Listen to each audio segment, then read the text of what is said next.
This is Embodied from PRX and WUNC. I'm Anita Rao. Rebecca Almond says she has long been able to tap into the unseen and mystical parts of the world. And so I'm just aware of what is the energy, what's the vibration, what's the color or texture. And to me, that's magic. That sensibility came naturally to Rebecca. But growing up as the daughter of a Methodist minister, she was encouraged to turn away from it for a long time. Today on Embodied, Rebecca's journey to reclaim her intuition. I think I've spent my whole life worried that I am crazy. And so part of this, about being 60 is it doesn't really matter so much. I mean, my friends would say, oh my gosh, you've always been subversive, but now I'm allowed to be.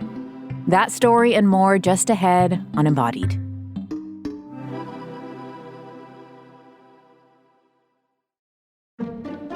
Rebecca Almond is a self-described witch.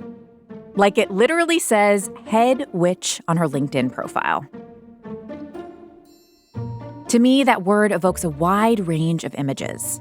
Everything from the spellcasting Sabrina from my favorite 90s TV show to a more subtle reclaiming of nature, spirituality, and wisdom. Rebecca's personal definition points toward the latter. To me, a witch is simply a powerful woman, and my use of the word was a reclaiming of that power. But when asked to go deeper, she'll share that yes, she does in fact experience the world in a different way. I do, not always, but occasionally see things come out of people's heads, and when people are thinking, it's almost like green dots are downloads in a linear pattern. I just see energy in a different frequency on a different channel. So I'm like a radio station and you just turn the knob a little bit and I'm a little to the left. So what is it like to move about the world when you have this kind of intuition? And how can this skill be a service for others? This is Embodied, our show about sex, relationships, and health. I'm Anita Rao.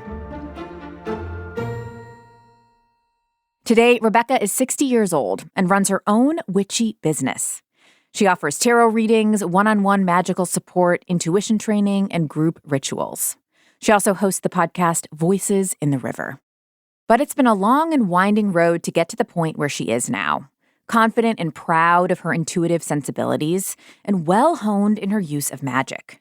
Rebecca grew up in North Carolina and was sometimes overwhelmed by the energies she picked up on, like at the grocery store. I remember going to Wellspring and people, and usually the craziest people, would find me in the fresh vegetable aisle and start talking. And I knew they were coming. I could see them coming across the store. And yes, I had to learn. I mean, I think that was one of my first learnings was how to create a boundary, how to stop the information, and how to clear myself from all the energy that attaches to us. And it's not good or bad. It's just not ours. I want to go back to a bit of your family history. So you are 60 years old now. Happy belated birthday from last year. But magic has been a part of your life since you were a kid. You grew up hearing stories about a family history of magic. What did you learn as a young kid about your family's connection to magic? Well, actually, I didn't You learn. didn't? It Okay. was a secret. It was a big secret. So my dad was a United Methodist minister in Eastern North Carolina. And the first time I experienced my intuition, I was in a contest for third graders, and he was calling out scripture, Bible verses, and we were to find them as fast as we could. And I could see the Bible verse come out of his head before he said it. And so I found the scriptures first, and I was winning.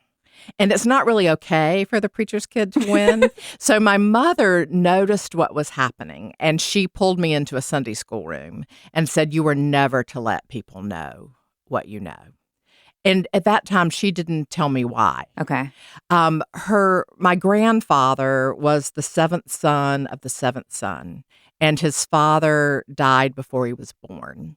And there's an old Irish tale that sons born in this lineage have a special power. And my grandfather could blow thrush or candida yeast out of babies' mouths.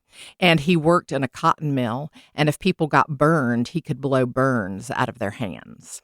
So people came, he lived in Shelby, North Carolina, and people came from all over for him to heal them. My grandmother was an intuitive. His wife. And my family would say she was simply depressed, but she also knew things. And she was given a lobotomy and put in an institution. And so my mother was really afraid. Wow.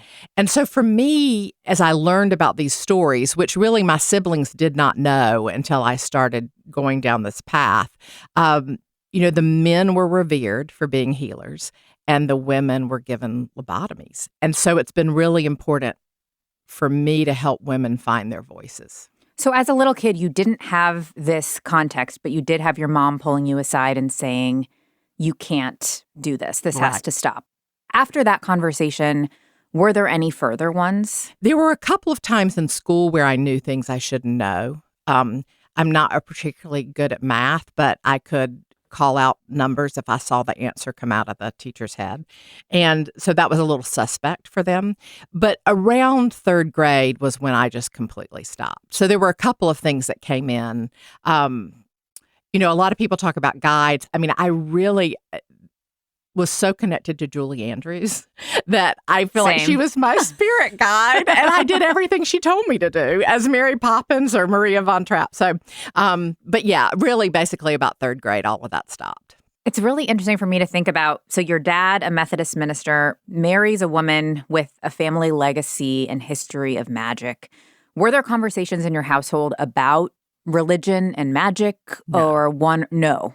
No. It just wasn't spoken about. No, we only talked about religion. What was your relationship with religion as a kid? Oh my gosh, I was so devout. And it was very clear to me that I was to be a leader. And my father early on told me that when he had an altar call, which is when the minister calls people to pray at the altar, I was to go to set an example. And that I must always make sure the congregation was okay. So not only was I a child reared in the South, a woman, but I also was a preacher's kid who was said, whatever you do must be validated by the external. So you, in third grade, you say you kind of stopped. What did that mean? Like, what did it look like to turn those signals off or put that block up for yourself? Well, my mother said no, and so I did what she told me to do. Yeah. Yeah. I think, I don't know what she did, but for me, it just turned off. Fear. I think, that's what I would say with most of the people I work with, is that fear constricts. Yeah. And it constricted my intuition. So intuition went away, but your spirituality continued. What did your relationship with spirituality look like in your teens and as you got a little older? Well, for me, there's a big difference between organized religion and spirituality. And so I would say my devout practice of organized religion continued based on the systems that my community and my parents created. And I'm not sure I thought about spirituality as different from that until my mother died when I was 19. What happened then? Well, first of all, I think it was going to college. I mean, again, I went to Meredith College, so very conservative Baptist women's college. At the time, it was very conservative. But there was something about the education there, the power of women, the way they taught you to think. I was able to determine what felt true to me and what didn't. And also something about my mother's death freed me from something. And I think the freedom really was that at 19, the worst thing that I could imagine happening had already happened. Yeah. And so I could do whatever I wanted. Yeah. So there you are. You're in college. You kind of have this awakening, but your intuition is still offline. And then you have this experience in your late 20s that led you to start getting back in touch with your intuition. What was that experience? I was very pregnant, 9 months pregnant. I think this was March 1st, and my child was born on March 14th. Okay. But a good friend of mine in Durham had gone to see Starhawk, who is a witch, a well-known 70s witch. And she had given him a book called Dreaming the Dark. And she had inscribed it to me, and she sent me the book. And he read my tarot cards for the first time. And it was like lightning went through me. And I just felt something unlock. And those women, it was the Daughters of the Moon deck, which is a round deck, a feminist deck. It's not, I don't even know that it's in print anymore, but the women stayed with me throughout the night. Like you felt like they were talking to you? Talking to me. The images were just searing. Yeah. Not in a scary way, but it was like, we have something to tell you. We can work with you. You can work with us. And that really unlocked everything. I mean, that began my journey, and yes, of psychic fairs and talking to mediums and trying to learn about the intuition that I had packed away. So as you started this journey, you went to a psychic fair where someone essentially told you, like, you need to get right with your relationship with religion. Like, you can't put that away in the closet. You gotta figure this out. Wow, you really did your research. Tell me that story. Okay. So I went to a psychic fair at Dorton Arena, and there was this woman named Crystal. I remember walking into the building, and it's filled with thousands of people. And there was a light coming down from the back of the room. And I thought, oh, she's my person. And I couldn't see her. I could just see the light.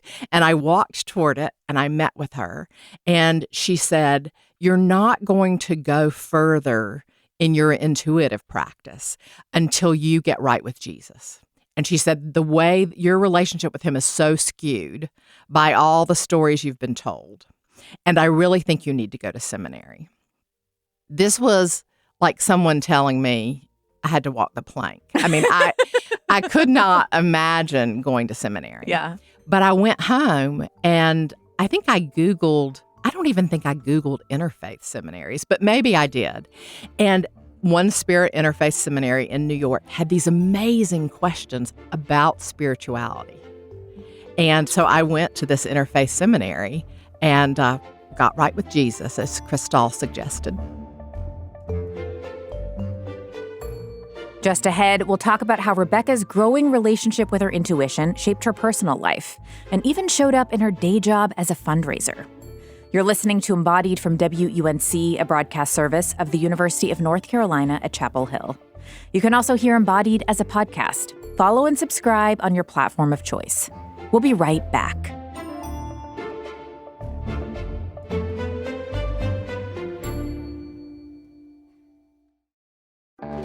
It's easy to know you want to make a change in your life, but it is hard to actually do it. How to Be a Better Human from TED is a podcast for when self-help feels too daunting or just not for you. I'm Chris Duffy, the host of How to Be a Better Human, and trust me, I do not have it all figured out. But join me as I talk to experts about actually attainable ways we can try to improve our lives. Whether it's facing fears, setting boundaries, cleaning your house, or all sorts of other topics. Find How to Be a Better Human wherever you get your podcasts. This is Embodied. I'm Anita Rao. Rebecca Almond notices things in the world that the rest of us often miss. For as long as she can remember, she says she's been able to read people and pick up on energy and vibrations. Today, she puts those skills into practice through her business, which offers tarot readings and intuition training. One of her main goals is to help women reconnect with their own inherent knowledge. She also hosts the podcast Voices in the River. Rebecca comes from a lineage of healers and intuitives and began cultivating her connection to intuition in earnest when she was in her late 20s. She was married and pregnant with her son when she experienced a powerful tarot card reading. She felt like her intuitive powers were unlocked, but also that this new experience was kind of wild. I think I've spent my whole life worried that I am crazy. And so part of this, about being 60 is it doesn't really matter so much. I mean, my friends would say, oh my gosh, you've always been subversive, but now I'm allowed to be. Yeah. Yeah. So it didn't, you didn't question it. It just I always questioned, will I be crazy like my grandmother? Will I be misunderstood? Will I?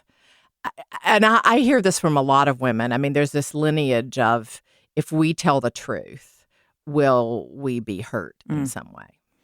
So as you were beginning to turn toward this or recognize it was happening, you said that you were really pregnant. You were married at that time. Mm-hmm. How did your husband respond to this shift in you? He was kind of a go along to get along kind of guy. And I woke up the next morning and I said, we have to tear out the pantry and make it into a magic room. And he did it. And he just went along with it. I often would say that he was in construction. And one day he was getting ready to go. He said, I can either work on the roof of our neighbor's house or I can do something else. And I said, oh, if you go work on the roof, you're going to fall off. So don't do that. Well, he did it anyway, and he fell off the roof. So I think for him, mostly it was believing what I said. Yeah. So he was like, okay, I need to give her room. So you built this room. What did it look like to kind of craft a cosmology of your own? You have these kind of religious influences from your youth. You have a friend who'd read you tarot cards. Like, how oriented are you to the world of magic? How are you beginning to build this for yourself? I think I was afraid to believe in magic. And so I thought about it as intuition. I had a job, and I was the director of a local nonprofit. And at that time, there were no electronic calendars. So you had paper calendars, and I had a Stephen Covey calendar, and in it had the roles, and each week you were to go through and write all your roles. So mother, wife, friend, director, volunteer. And so I began to pull cards for those roles to consider what were the key themes, the key messages, or the key challenges of my week. Pull tarot cards. And that's really what I say to people now, is that it doesn't predict the future. It really is archetypal symbols of what your key themes, key questions, key challenges are. And so I used it in strategic planning. I've always used my intuition for strategy. And when you do the Strengths Finder, my first thing is not woo, it is strategist. I'm a strategist and a futurist, and I'm super pragmatic. So I've always tried to, it's a both and your intuition, your intellect. I want to understand, like, the development of your skill set a little bit more. In addition to beginning to do tarot, were there other magic rituals that you established or started doing that let you kind of sink into your intuition and understand it better? For me, magic has always been really simple. And it's not, I mean, certainly there is dark magic, and I honor that, and I certainly understand the unconscious. But mostly magic to me is about play. And so one of the things that I did in terms of spell casting early on was blowing bubbles. So I would take my child's bubbles and blow bubbles, and we'd make wishes under the full moon. Play-Doh is such a great magical tool. Oh, interesting. And so it's, how do you craft a cup for yourself so that you can drink from your own cup? What I find for most women is they're so good at being water pitchers and filling everyone else's cup. So part of the Queen of Cups really is, how do you drink from your own cup? And so make one out of Play-Doh. We danced by the fire.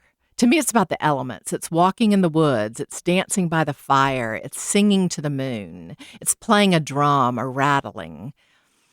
You can really only get to know magic as you relate to the elements. And so I think for me, it was just cultivating fire and water and earth and air and understanding the power of each of those. So you still had a day job, which is, it's funny for me to think about, like, having this awakening and your intuition coming online, but you had a very standard day job. You were a fundraiser. Right. How did your intuition show up in those spaces? I was a fundraiser for 30 years. And I believe that two things that really make a good fundraiser are curiosity about the donor and listening deeply to what has heart and meaning for them. And that's exactly what I do now. And I feel like magic or being a witch or having intuition is about listening to signals. And so many people in sales and fundraising go in and say, this is what I've got. This is what we can do for you. And I feel like the more successful folks are like, what are you thinking about? What's important to you? What matters to you? How can I create space for you to make the impact you want to make? And that's the same thing I do now. That sounds like a very healthy way your intuition was helping. Was it ever distracting or disruptive? Like, were you? Oh, well, I think you probably heard me say I'm terrible at blurting in boardrooms. Okay, the blurting part. Tell me about that. Yeah, I mean, I'm the worst person to have in a board meeting because I will look around and I see what people are thinking, and then I just blurt it out. And I don't really even know where it came from. And people are like, like you've read their mind is how they feel. Yeah, or I often talk about the thing that people don't want to talk about. My astrologer told me I was the Walmart greeter of the underworld. So that if people don't want to talk about things in the dark, I'm going to talk about it. Did you, with your close friends, like, did you have to establish some boundaries around that of like, I don't know. I just imagine if like we were going to get a glass of wine and I'm like, okay, I don't want you. Please don't turn that part of yourself on right now. There are a couple of friends that I always see what comes out of their head, and they know me now well enough to see me see them. Wow. But I have learned to always ask permission. I think in the beginning I was so excited that I would just blurt things to everyone. Yeah. And now I just take a beat and ask, I have something that might be a little challenging. Do you want to know? So we have you as a fundraiser, but then you also have your magic room in your house. As you were kind of getting deeper into this world, how did your kind of orientation shift in how you were relating to these parts of your life? Well, at the time that I became reacquainted with my intuition, I lived in North Carolina. And I often say the Atlantic Ocean birthed me and the Pacific Ocean rebirthed me. I got divorced. My father died, which is another unlocking. And I moved 3,000 miles away from home. And the Pacific Northwest has a wildness to it that I had never experienced and was so expansive. And they're not as oriented around organized religion as the Bible Belt is. And I remember my first day at work in Oregon, they wanted to have a fundraising event on a Wednesday night. And I said, you can't have a fundraising event on a Wednesday night. That's church night. Yeah, exactly. And they looked at me like, what? In fact, I traveled with a donor to the East Coast, and she said, oh, we have coffee shops on every corner and you have churches on every corner. So that's kind of the difference. Yes. And so I felt like partially both my parents were gone. I had gotten divorced. I was completely free. I moved to a place that no one knew me, and I could be anything I wanted. And so it just it liberated me. One of the tarot cards is about what are you attached to that keeps you from being free. And I was so attached to my identities as preacher's daughter, the rebel, the person who was rebelling against that. And so moving to the Pacific Northwest just shifted that whole orientation for me. I've heard you say before that while you have this deep intuition about other people, sometimes you are psychically dyslexic. Yes. Especially about your own. Oh, yeah. I never know for me. Tell me more about that. Sometimes my intuition is absolutely the opposite of what I should be doing. I just can't do it for myself. Is it like, and do you know that in retrospect? Like you feel like you get it's a strong, retrospect. Okay, you get a strong message and then after the fact. Yeah, and part of it I think was I was incongruent. I was so fatigued and incongruent with my life. And as I become more congruent and integrated, it happens less. But really in my younger years, I mean, what a tortured soul I was. How did it show up? Like what elements of your life did the psychic dyslexia? Oh, mostly in love relationships. I had a terrible, terrible picker. Okay. Yeah. I just could not. I could not. And I got in so much trouble in so many ways. And then I think also, well, my career went pretty well, But I think sometimes what I chose to tell people, I mean, I'm sure now they're like, oh my gosh, she was really crazy. Yeah.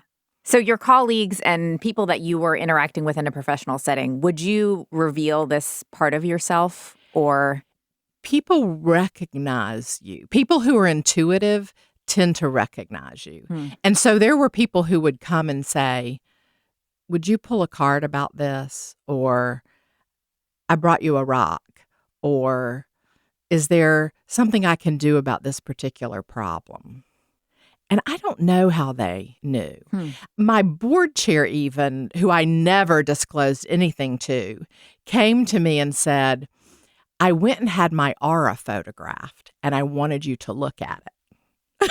And how did you respond? I said, okay. But I didn't say anything.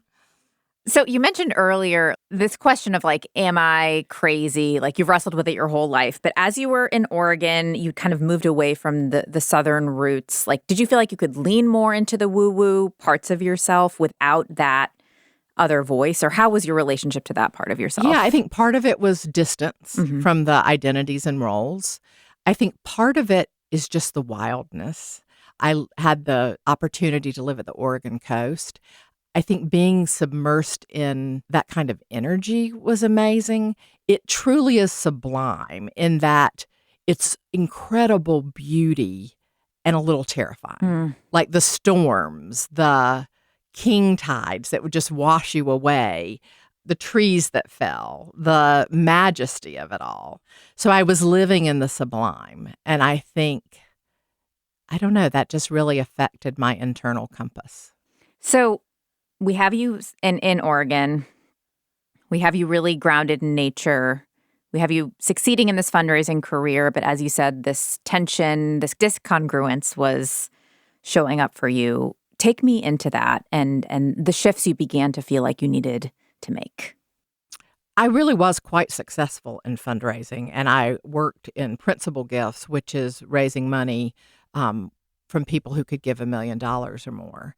And I had just an incredible team, and we raised $1 billion for the Night Cancer Challenge, and it was time for me to leave, and I did leave. And 6 weeks later, they called me back because 5 leaders had left. And they said, we actually need you to come back and heal this organization. And I don't know that I made the right decision, but I did go back. And I stayed for 18 months and put some pieces back together and really, again, tried to be curious about what people needed and listen deeply, just as I had with the donors. And then I was just so burned out. And so I left, and I was fortunate that I could take a little bit of time off, and my goal really was to walk on the beach every day, eat something green every day, take a nap every day. That's really all I did. And then someone who had been my executive coach worked at the Moonshot Factory for X, and she said, there is this group of women leaders at Google, and we're going to do a retreat, and I want you to come to the retreat as the witch. Ooh. And so that was an incredible opportunity. It was in March of 2020. Okay. I finished that gig at on March 13th. I rode home on a plane with 5 people, and then there was shutdown. Wow. And when I was there, I had booked people to come to my home for group retreats to do ritual and work on their intuition as it applied to their intellect and their strategy in the tech world. But again, all that had to go online. But I was fortunate that during 2020 and 2021, I had solid business online. So was this your official turn toward magic full time? Yeah, I was like, oh gosh, I can really make money doing this. Yeah. And then you moved to North Carolina. Yes. And I can't really explain that move. I just felt called back. I think I'd always been such a rebel, and I felt like I had to come back and go a little deeper in terms of who I really was, and could my integrated magic work here? And when I first started my business here, because I was a little bit afraid, I mean, reading tarot cards is still illegal in North Carolina. So I'm an intuitive coach. Ah. And tarot is a tool, but I do it globally. But I worked with a shaman to do a medicine bundle, a despacho, a prayer for me. And I said, is this business sustainable? Can I make money? That was my question. And he said, you are moving into a new place where the question is not, will I make money, but how can I serve? And that was another bolt of lightning. And it was like, oh, I have to change my paradigm to how can I contribute? How can I be of service? How can I help? That's a big shift for someone whose job it had been to make money. I only decades. Thought about money. Yeah. And it was my livelihood. I was like, oh my gosh, how can I do this? Yeah. But I think it's Peter Block who says, are you willing to pursue your purpose without the promise that it will provide for you? Oof. Yeah. And it's still, I do think about this. Being an entrepreneur, there are good times and bad times, and it's in the dips. Are you willing to have faith in that your purpose is your purpose, whether it provides or not? Did you have, I talk a lot with artists about how your relationship to your art changes once it becomes your living. I'm curious about that shift for you. Like, was there any tension for you around turning this thing that had been very fulfilling, a big soul connection, really life-giving, to being, now I'm doing this for the potential exchange of money? I don't think that was hard for me, but maybe because I was a fundraiser first. Money's just not the thing for me. I have respect for it. I see it as energy, but yeah, money's not usually my issue. I have lots, but not money. I don't know. The question again was, so like, was it hard? Yeah. Or did it change your relationship to your intuition or to this part of yourself once you needed to do it in a more scheduled way for people who were paying you for it? I think there have been times where I've gotten tired, and it's like, how do I remain a seeker when you're helping when you're the one that has I don't have the answers. I help people find their own answers, but how do you stay in this curious state? How do you listen deeply? And what's been really fascinating for me is that I've just moved to a rural area, and I've always lived in college towns. And I live with a herd of 5 horses. And feeding horses, grooming horses, scooping a lot of manure is one of the most spiritual experiences I've ever had. And I think it's the Buddhists who say before enlightenment, you carry water. After enlightenment, you carry water. I just feel much more grounded in my practice and much more integrated. And I love what I do because I see so many people recognize themselves. And in human design, I'm a reflector, and there's only 1% of the population. So I'm essentially a mirror. I don't have a lot of my own thoughts. I mirror other people's thoughts, which is interesting given what I do. But just being a mirror for people and their brilliance is so magical, and I love what I do. Just ahead, Rebecca and I will talk about the tarot reading that she did for me and how she deals with skepticism about magic, especially from journalists. We'll be right back. This is Embodied. I'm Anita Rao. I'm talking today about intuition and magic with Rebecca Amen, a self-described witch based in North Carolina.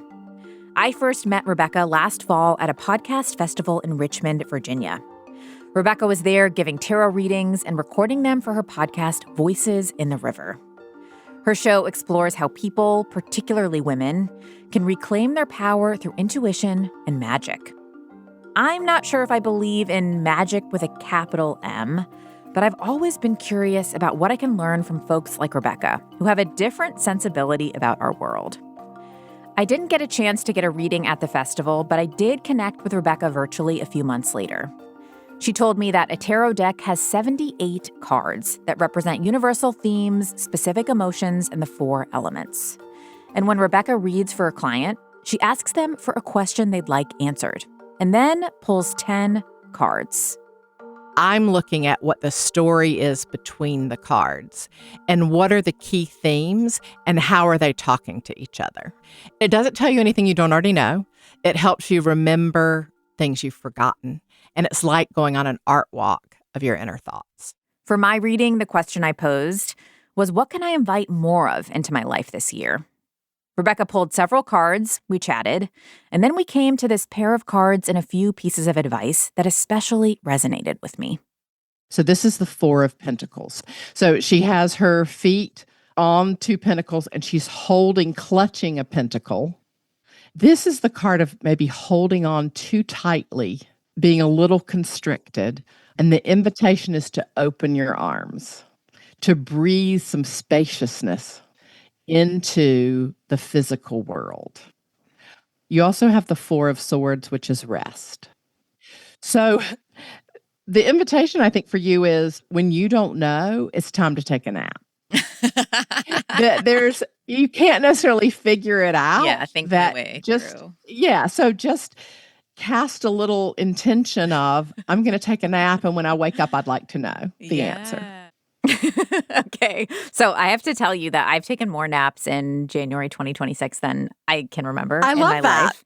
And it's not that I've woken up with like, this is the answer, but I feel like the practice of, I'm someone who, in the face of an obstacle, will always lean in, will always do more research, will always ask more people for their opinions, will always like just get to the intellectual bottom of it. And this idea of like doing something physical that shuts my brain off, like that actually turns me into a different modality, is like so on point. And like I feel like I've been working on that in therapy for years, but like the simplicity of the way you put it of take a nap like was so resonant for me.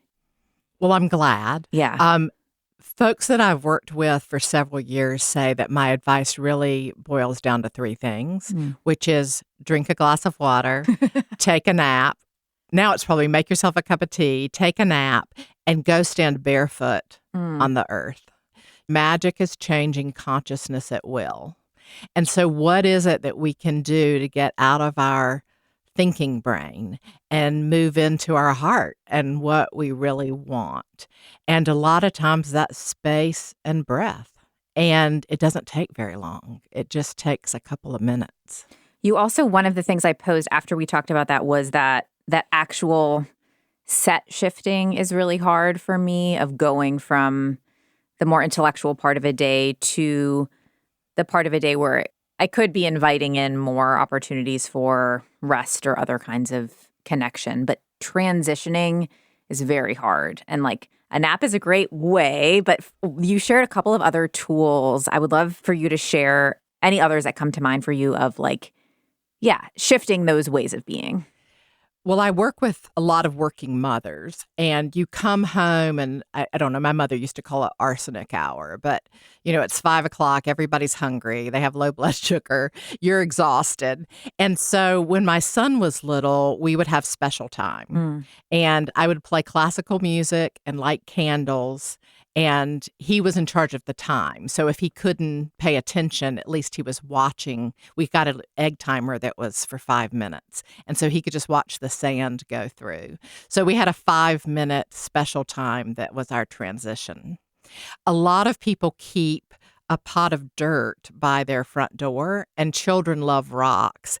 And adults do too, but just pick up a rock and blow your day into the rock and leave it on the earth to mulch all that is not yours. I think we may have talked about a ring for a very long time. I had a ring that I wore, and I would move it from my right hand to my left hand when I went home. And when I went to work, I moved it from my left hand to my right hand, just as a reminder that I was shifting the neural pathway. But anything that gives you just a minute of space, a time to just be at your own pace for a few minets, can shift. I love that. Yeah, I think the only other one that you said that felt very simple and doable was washing your hands. Oh, so I worked in academic medicine for a long time, not as a physician, but as a fundraiser. And I was constantly, because I'm also empathic, I just could feel everyone's angst. And I would often go to the restroom and just wash my hands and say, I let go of all that is not mine. I love that. So I've been thinking about our reading. I've been listening a lot to your podcast, Voices in the River, and I've been wanting to talk to you about the relationship between some of the words that you frequently use, like intuition and magic. Mm-hmm. And we talked some in my reading about my relationship with intuition and how I think about it. And I do feel like as a journalist and an interviewer, I have intuition. Like, and there are moments where I'm like, oh, I want to go this direction and I can't explain logically why. It just feels like the right thing to do. But I wouldn't call that magic. And so I'm curious about like the relationship between intuition and magic and how you think about those things and the distinction between the two for you.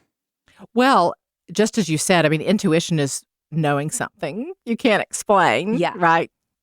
Intuition to me is that still small voice within. Mm. And to me, it's not an either or with intellect. It is an important companion to intellect. And maybe that's where the magic is, in the space between. But again, to me, and I think this was Aleister Crowley and then Starhawk who said magic is changing consciousness at will.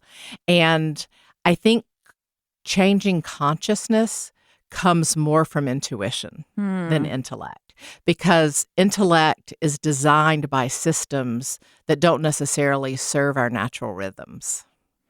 So when you say changing consciousness at will, can you break that down for me a little bit, like how that operates in your view? That's such a good question. How it shows up, I don't know that I can talk about it for me, though I wish I could.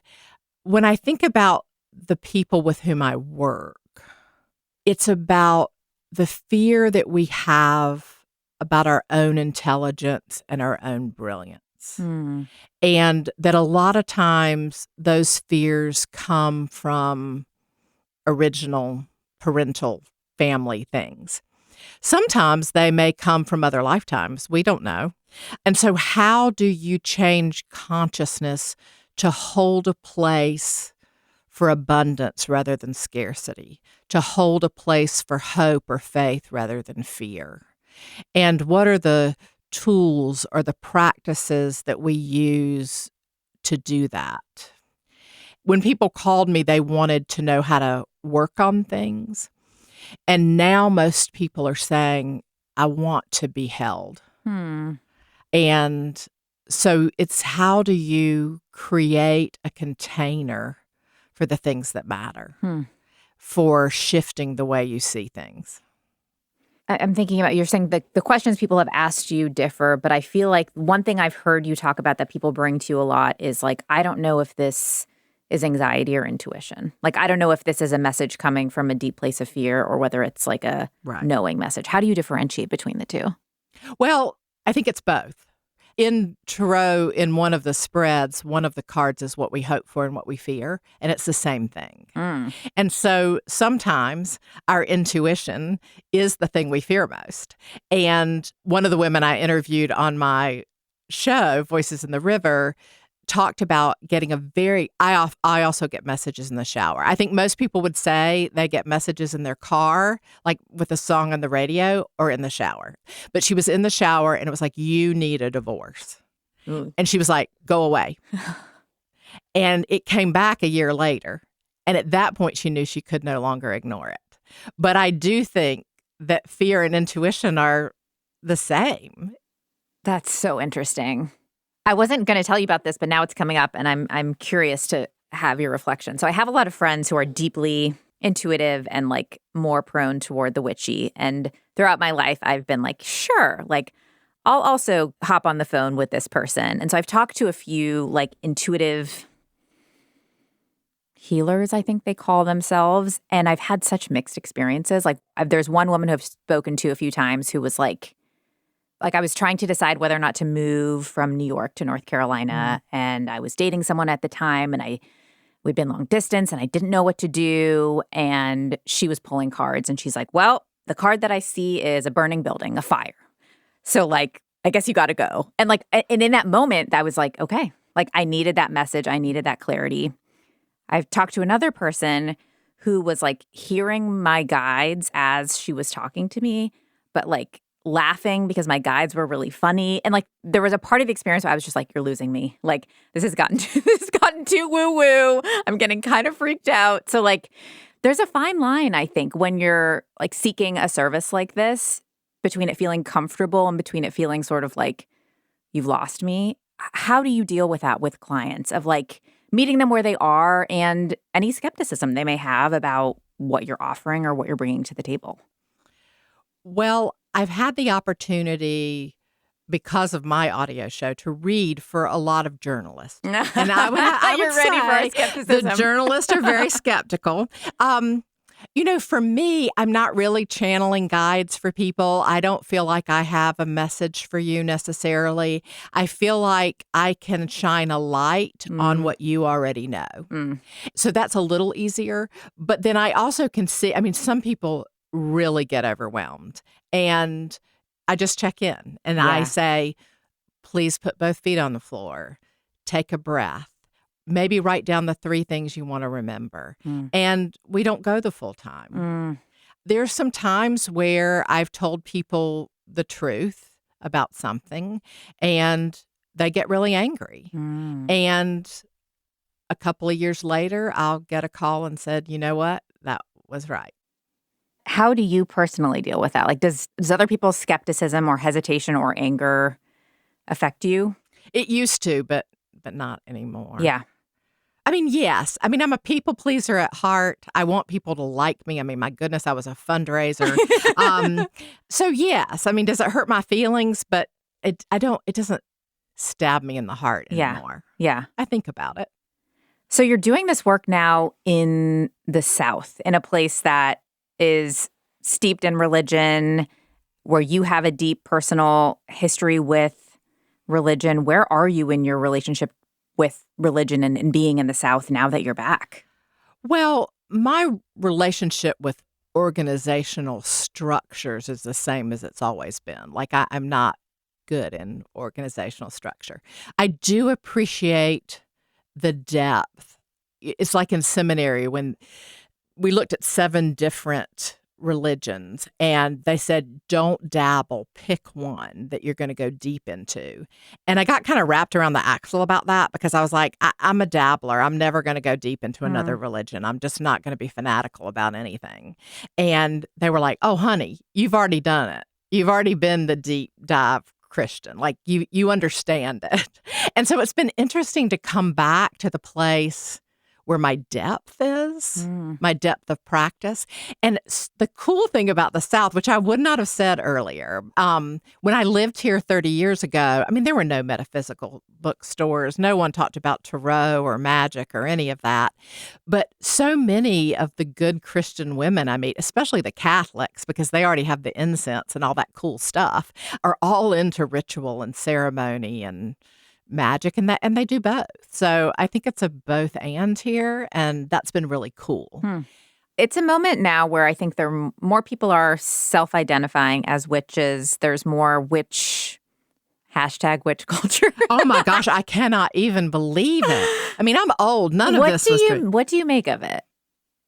I think it's a reclaiming of the matriarchy. Yeah. Yeah. Do you have people reaching out to you, like, because you're an elder, asking you for mentorship or guidance, and how do you respond? I do.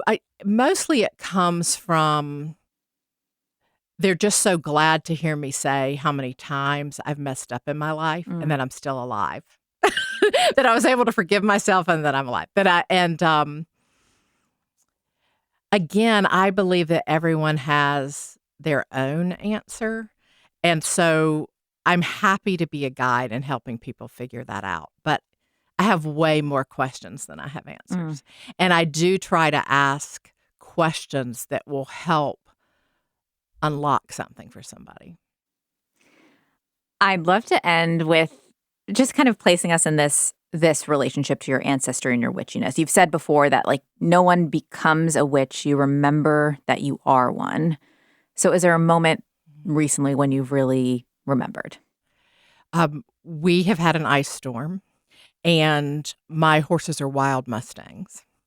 And one of them She grew up in South Dakota, so she didn't seek shelter. She stayed out in the ice. And her mane and her coat had icicles just hanging onto them. And so I went out to feed her lunch, and I brushed her and dried her off. And there was something in that moment of caring for a large mammal that connected me to what we're here for, which is that spirit connection. Caring for others, caring for the earth. Well, thank you so much for sharing so much of yourself and your story and your energy with me today. This has been super fun. Thank you so much. You can find out more about Rebecca Aumann at our website, embodiedwunc.org. Today's episode of Embodied was produced by Kaya Finlay and edited by Amanda Magnus. Sarah Nix provided additional editorial guidance. Adesina Newkirk is our intern, and Jenny Lawson is our technical director. Quilla wrote our theme music. This program is recorded at the American Tobacco Historic District. WUNC is a broadcast service of the University of North Carolina at Chapel Hill. I'm Anita Rao.